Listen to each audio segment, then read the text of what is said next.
உறுப்பினர்களின் சிறப்புரிமைகள் மற்றும் மரபு நெறிமுறைகள் குறித்து முக்கியமான விஷயம் எல்லாருக்காகவும் நம்ம எல்லாருக்காகவும் இதை நான் படிக்கிறேன், நான் உட்பட எல்லாருக்காகவும்.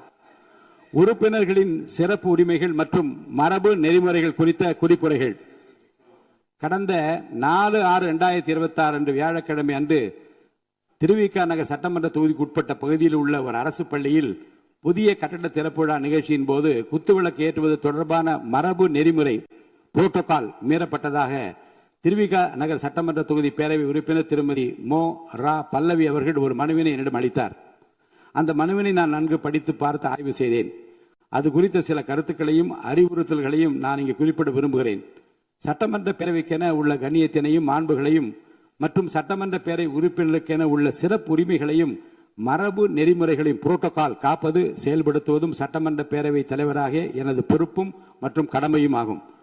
அரசால் வெளியிட்டுள்ள மரபு நெறிமுறைகளின்படி புரோட்டோகால் அரசமைப்பு தலைவர்கள் முதல் முக்கிய பிரமுகர்கள் வரை உள்ள ஒவ்வொருவரின் நிலைக்கு ஏற்ப முன்னுரிமை வரிசை முறை வாரண்ட் ஆஃப் பிரசிடென்ஸ் அமைக்கப்பட்டுள்ளது. இந்த முன்னுரிமை வரிசைப்படி மாண்புமிகு சட்டமன்ற உறுப்பினர்களும் அரசு துறை உயர் அலுவலர்களும் தங்கள் கடமைகளையும் பொறுப்புகளையும் மற்றும் அதிகாரத்தையும் நன்கு உணர்ந்து அதற்கு ஏற்றவாறு செயல்பட வேண்டும் என கேட்டுக்கொள்கிறேன்.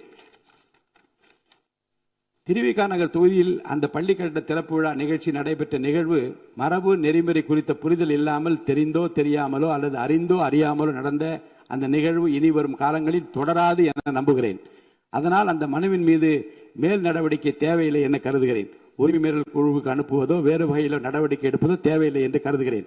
மேலும் ஒவ்வொரு மாவட்டத்திலும் உள்ள ஊராட்சி, பேரூராட்சி, நகராட்சி மற்றும் மாநகராட்சி உள்ளிட்ட அனைத்து உள்ளாட்சி அமைப்புகளிலும் மற்றும் மாவட்டத்தில் நடைபெறும் அனைத்து அரசு நிகழ்வுகளிலும் மரபு நெறிமுறைப்படி அந்த தொகுதியை சார்ந்த சட்டமன்ற உறுப்பினர்களுக்கு முறையாக அழைப்பு விடுக்கப்பட்டு சட்டமன்ற உறுப்பினர்களின் சிறப்புரிமைகள் மற்றும் மரபு நெறிமுறைகளை கடைபிடிக்க நகராட்சி மற்றும் மாநகராட்சி ஆணையர் உள்ளிட்ட அனைத்து உள்ளாட்சி அமைப்புகளை சார்ந்த அலுவலர்களுக்கும் அனைத்து மாவட்ட ஆட்சித் தலைவர்களுக்கும் உரிய அறிவுறுத்தல்களை வழங்குமாறு மதிப்புக்குரிய அரசு தலைமைச் செயலாளர் அவர்களுக்கு உத்தரவிடுகிறேன்.